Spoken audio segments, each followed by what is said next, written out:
Hello, everyone. My name is Stephanie Warren, and I am excited to present to you today my final capstone project, Trauma-Informed Teaching in Our Schools, How It Can Help and Heal. The first step in this process was to identify a problem. The problem I chose to focus on was the amount of students in our schools today who are currently struggling through trauma caused by ACEs, or childhood adverse experiences. Nearly half of all students in the United States have experienced at least one form of an ACE, a childhood adverse experience leading to trauma. Trauma has many, many negative effects, especially on our students in the classroom.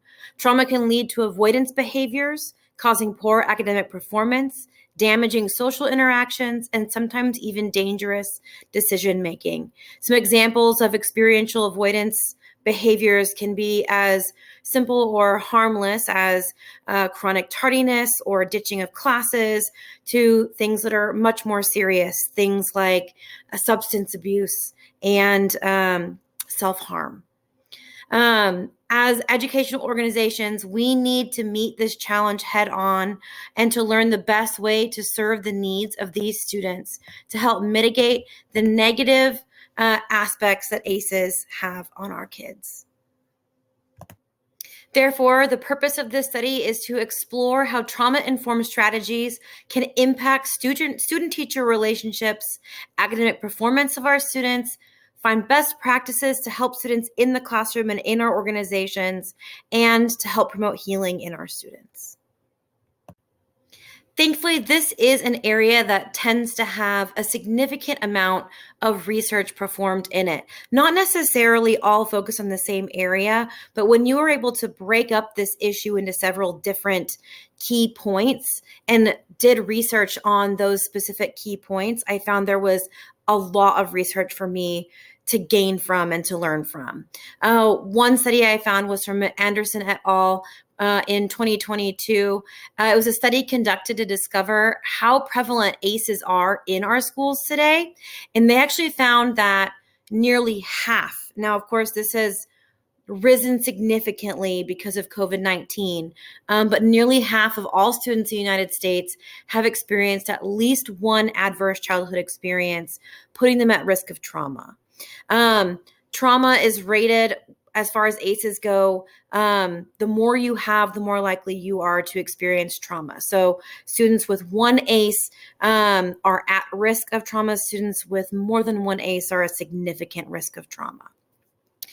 Roche in 2019 was a foundational study for me to read. This provided me a lot of the information that I gleaned, gave me a ton of background information.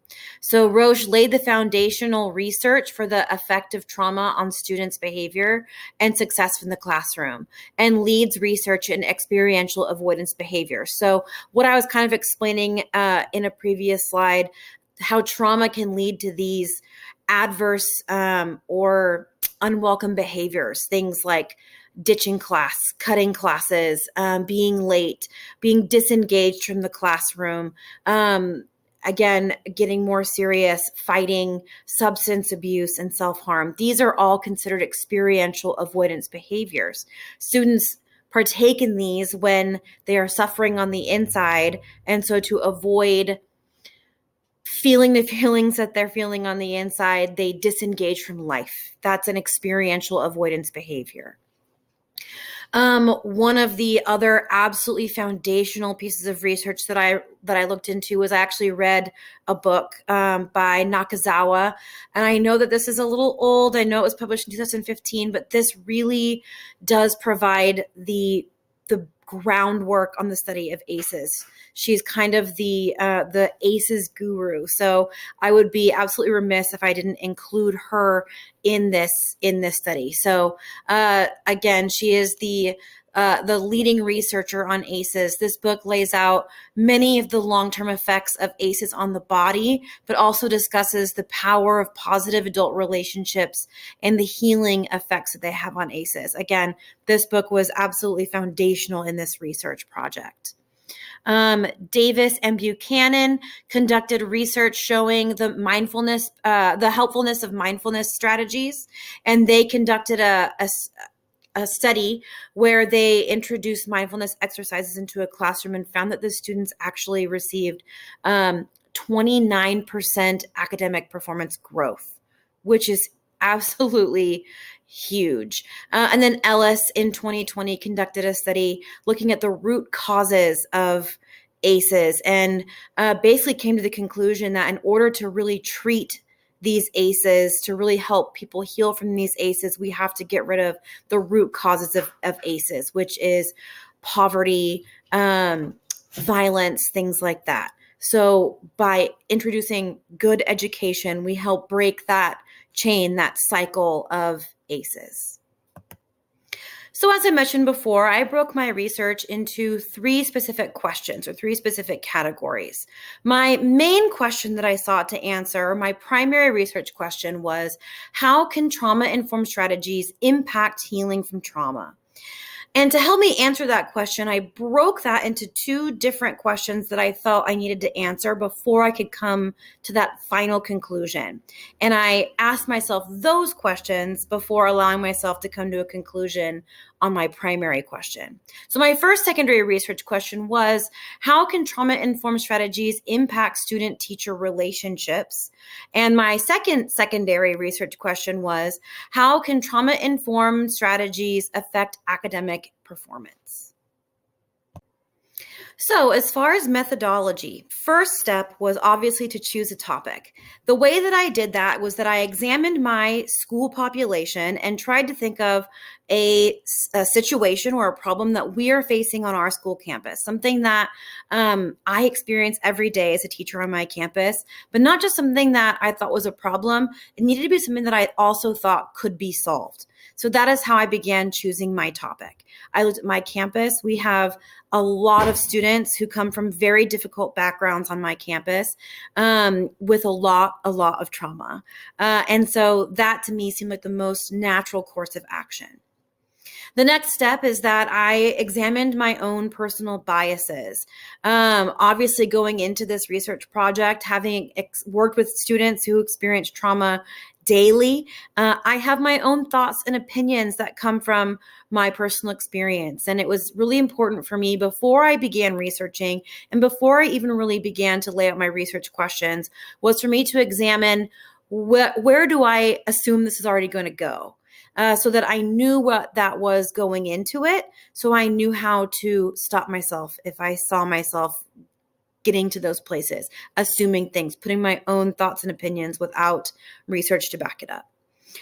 After that was when I then began to formulate my research questions. Again, I started with a primary research question and then thought of 2 separate questions that would help me get to that one big research question.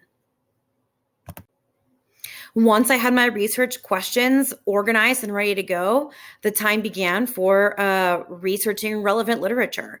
So I spent a lot of time breaking down, looking at those individual questions, and began looking at the literature that I could find to help me answer those questions.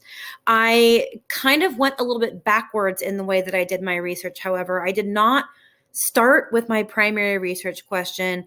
I started with my secondary research questions because I felt very strongly that I needed those to be answered first to help lead me to the conclusions that I would come to help answer my primary research questions. So I began with my first secondary research question.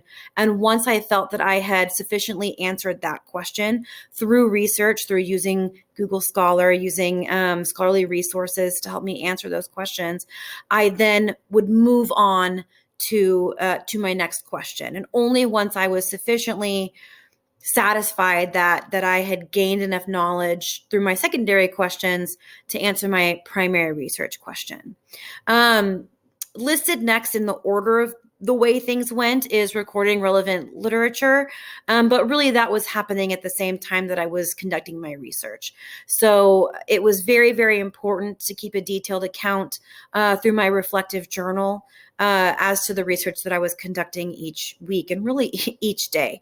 That was an absolutely necessary resource, a necessary element to this project was keeping all of the research that I was doing organized and in one place that was easy for me to help find it in the end when I needed it.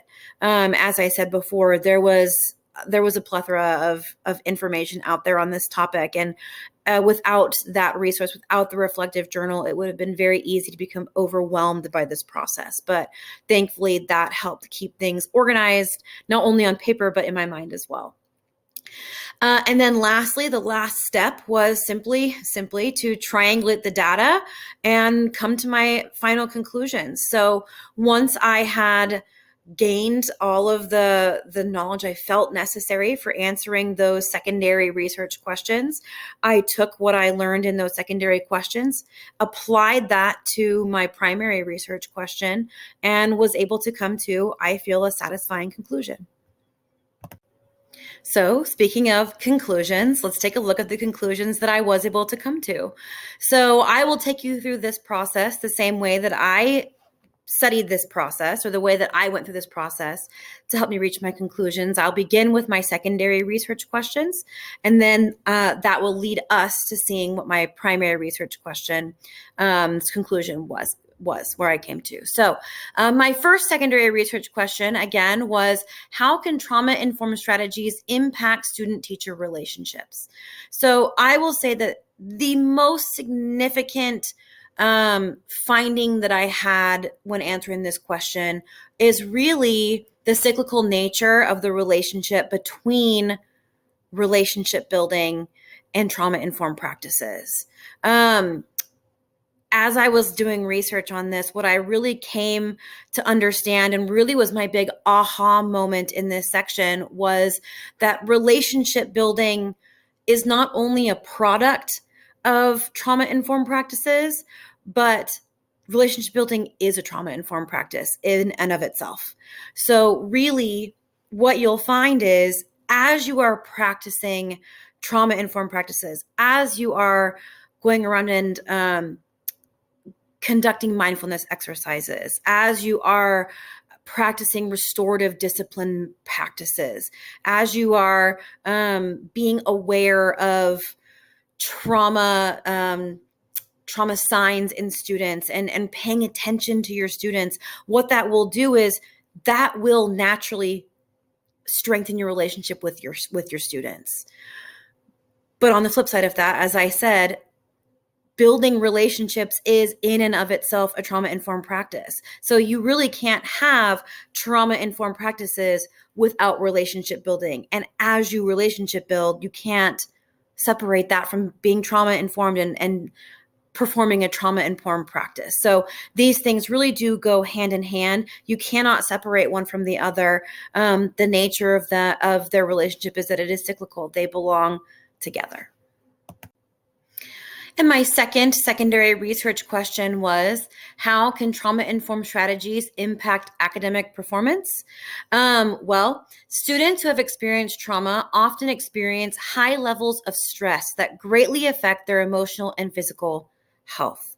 Because of this, they often miss school frequently, or when they are in school, they are disengaged because either they don't feel well, they are overly stressed, which leads to anxiety. There's lack of sleep, and when they're tired, there are all kinds of correlations between trauma and your ability to perform well in a classroom setting. Davis and Buchanan found that after incorporating mindfulness exercises, which is a proven trauma-informed practice, after incorporating mindfulness exercises into their classrooms, student success increased by 29%. That number is huge. So if you can see that simply by introducing mindfulness strategies into a classroom setting, 29% academic growth is huge for our students. That could literally mean the difference between passing and failing by a huge number. So it is obvious that the better we help students to learn to deal with their stress, to be able to come into a situation that is calm, to be able to eliminate the stressors in our classrooms that we may be unconsciously providing, we can help our students perform better. This then leads me to my primary research question. How can trauma-informed strategies impact healing from trauma? Again, hopefully it's clear that in order to understand healing from trauma, we have to understand that relational aspect, but we also have to be able to look at it from an academic standpoint as well. So one study, again, going back to the book by Nakazawa in 2015, has proven that one healthy adult relationship has the power to undo much of the damage caused by ACEs. As we work to incorporate trauma-informed practices and build relationship, that will help heal many of the hurts these students face.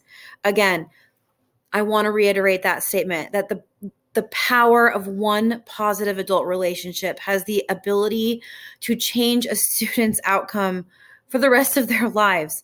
We cannot underestimate this. We have to take relationship building with our students seriously, not just as something that's fun or that makes school enjoyable, but relationship building truly is, I would say, the most impactful trauma-informed practice that we could possibly implement in our classrooms.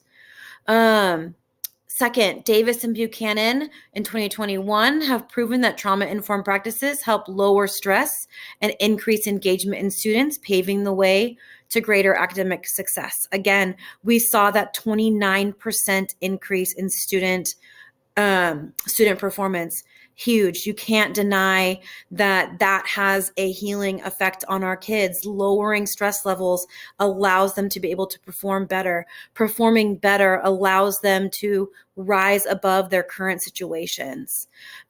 Healing from trauma is a complicated and long process, but by implementing trauma-informed practices, schools can be agents in the progress of this process.